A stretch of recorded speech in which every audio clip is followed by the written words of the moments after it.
are still behind. I'm behind. I've always been a little behind, actually, said one secretary. Yes, that's what she meant. It was funny at the time. He was the first department secretary that we had. That was 95. In any case, I wanted to do more, of course, with Aristotle's Ethics, because it's so important. It's still considered by some to be the most pertinent ethical theory for us today in the United States. That's Alistair McIntyre who argues that, but it makes sense if you think what's the easiest way to do this, I suppose. So if you, did I draw my cognitive map yet for the class? Yes? I don't think so. No? No? Oh, okay. Well, so, I mean, you can make your own cognitive map. What is it? It's a visual device that helps you analyze abstract ideas, I suppose. And my map, basically north is uncertainty, or no, wait, backwards, sorry. I had a cup of coffee. Okay. Certainty. And south, uncertainty. And this would be west. To orient myself, right? This would be the we, basically, the community. And over here would be the self, the I. And basically, we're born here, so we start our journey.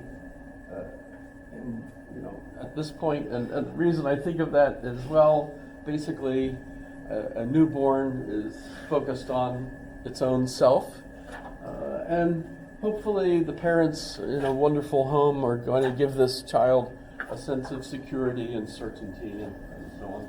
So basically the child's journey is going to head initially that way. Let's put in some philosophers. I put Kant as an example here. I put John Stuart Mill as an example here. I put David Hume as an example here, and I put Aristotle here. So you can see, but I'm writing basically Aristotle is on the side, on that side. I actually have this on the web from years ago.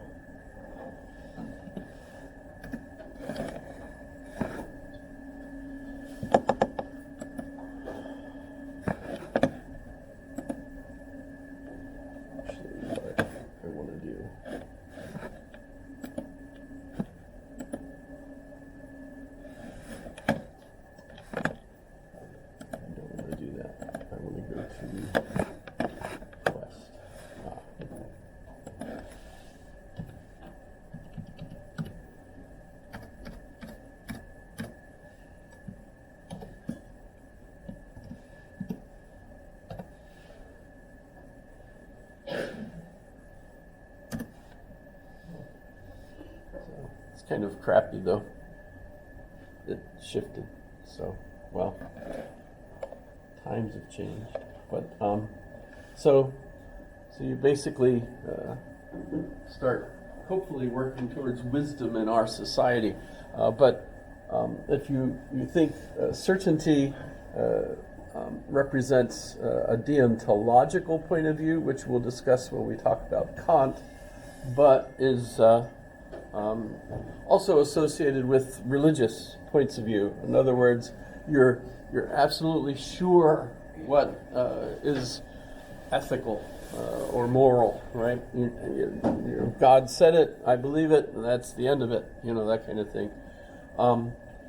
The uncertainty I associate with John Stuart Mill, who's British, publishes On Liberty in 1859. So the original idea of a liberal, although it would have really been in our view today, a much more conservative point of view than we would call a liberal today.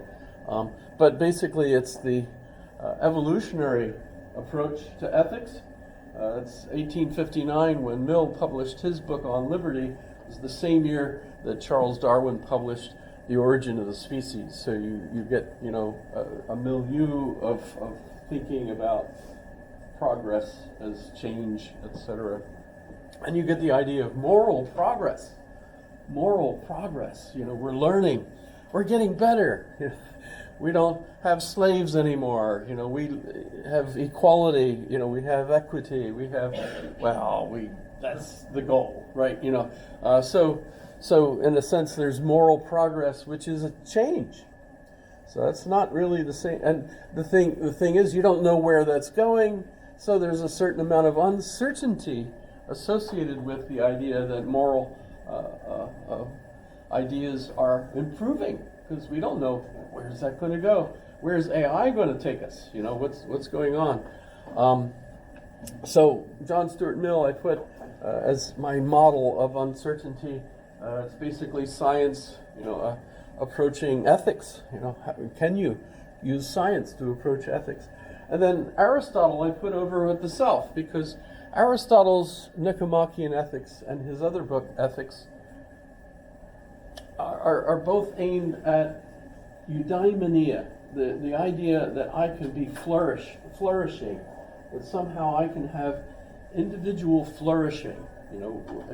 EU means good, and daimon is a demon, basically. So the state of being with the good demon isn't. Today we just use the concept of a demon as an evil thing, but it's, I think, for the Greeks at this time, meant to be an enthusiasm of some sort. That's not exactly it. That's a different word, but at the same time, it's when you're just so full of the spirit associated with a particular interest or model or whatever. And so flourishing in the sense of you're the best you can be. This is the goal of life, is to be able to live this way. And you, of course, can put flourishing associated not just with individuals, but with the whole society. And in fact, for Aristotle, what you'll see is that you can't really have an individual flourishing unless the family is flourishing, and the society, the community that the family's in, has to be flourishing. You imagine a family in Gaza right now, with everything blown away.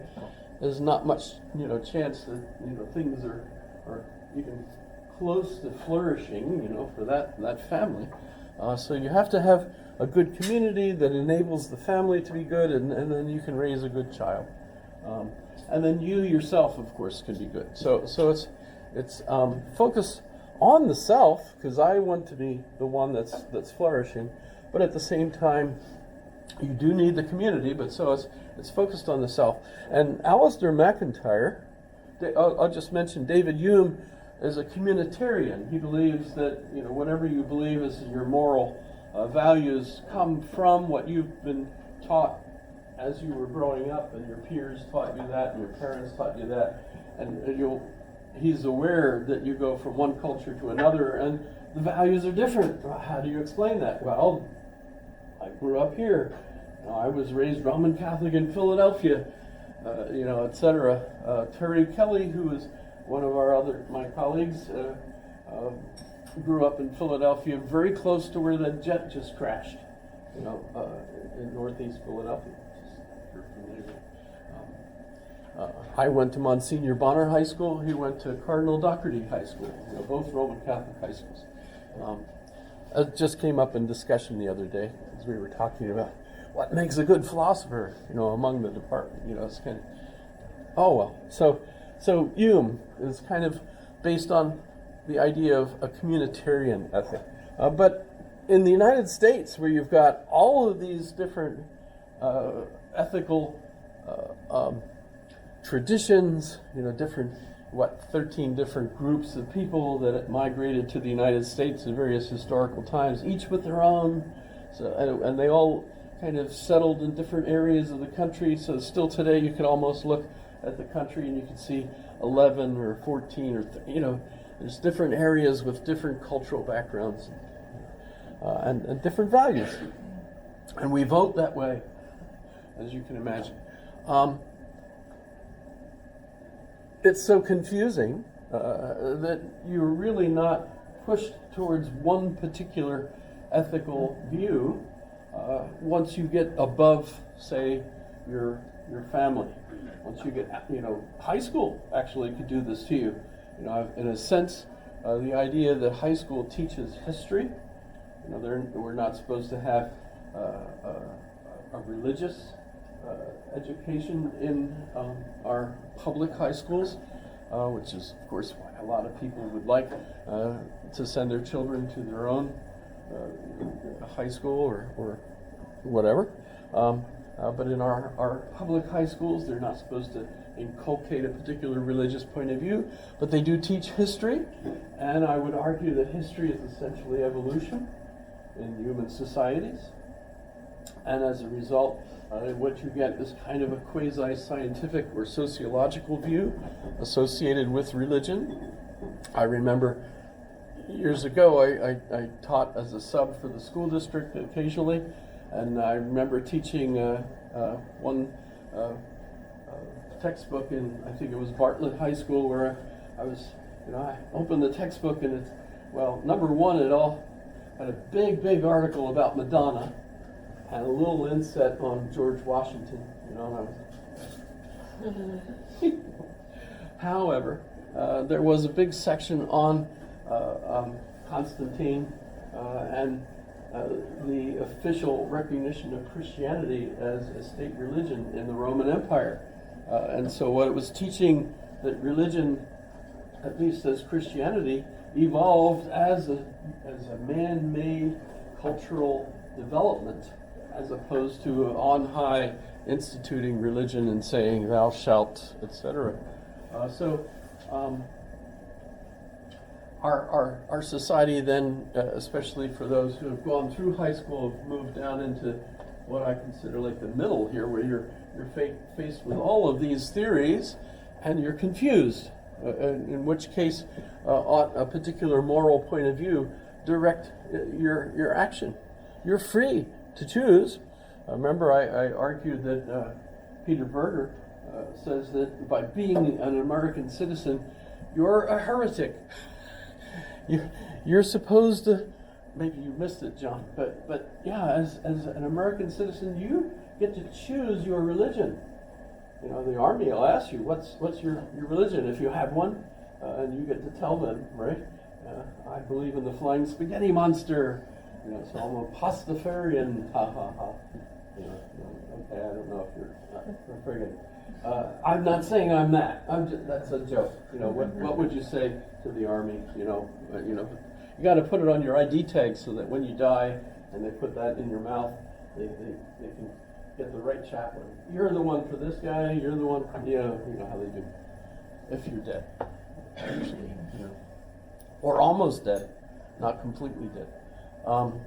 So the idea, of course, is that in the United States, you've got this complex interplay between all of these different ethical theories, and there's other ones that you can map into here yourself as well.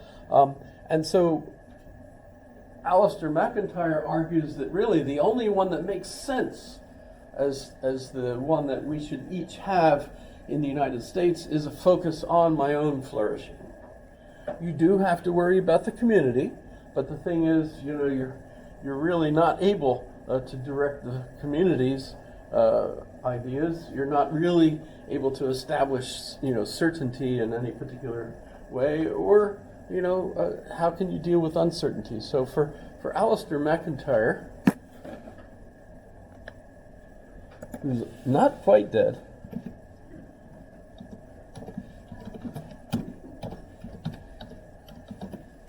spell it right. That's interesting. They say he's an American philosopher, though they do point out, notice, in this updated page that he's Scottish American. He's actually Scottish. He came from Scotland. but he's been teaching all his career in the United States. But he's also a follower of Thomas Aquinas. He teaches not only at other places, but mostly at Notre Dame, which notice is a Roman Catholic college. And so his focus is